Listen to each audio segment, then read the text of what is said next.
Tell us about the 6-page narrative tool that's used within the organization and how it can help leaders grow their businesses. So the 6-page narrative is a tool that Amazon uses all areas really.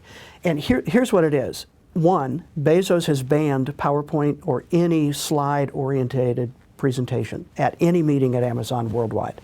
So that doesn't happen. So what does? If you call a meeting for a decision, let's say you've got a new product that you want to get buy-in and move forward on.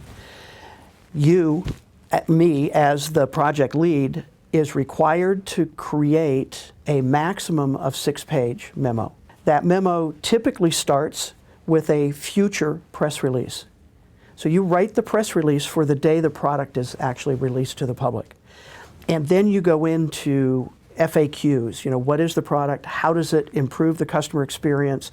What are the resources needed? What data are you using to indicate that this is a problem with customers that needs to be solved? That memo, as Bezos describes, takes at least a week for a good one. And one of the career-ending moves at Amazon is to write a bad memo. So it's that important. In fact, if you go on Amazon's website and you look under how to interview at Amazon, they describe you may be requested to write a topic because writing is very important at Amazon. So it's just interesting. All right, so here's also what's different. That meeting is called, that memo is not sent out beforehand. It's handed out in physical form at the meeting. And as Bezos describes it, the first 10 to 30 minutes of the meeting is spent everybody reading the memo. Because he says, while people have good intentions to read it beforehand, they often don't. And so spending that time in study hall actually gets everybody on this exact same page. And then the discussion is about questions, not what does the memo say, because we've just read it.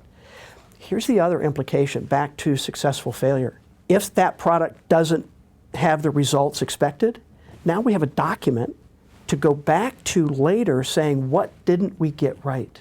What didn't we understand? What assumption did we make that didn't pan out the way we thought? It's a tool for the beginning. It's also a tool at the end to say, what can we learn the next time and apply? Fascinating tool, isn't it? I mean, think about that study hall, and think about how many meetings wouldn't be called if you had to go through that whole process for every meeting.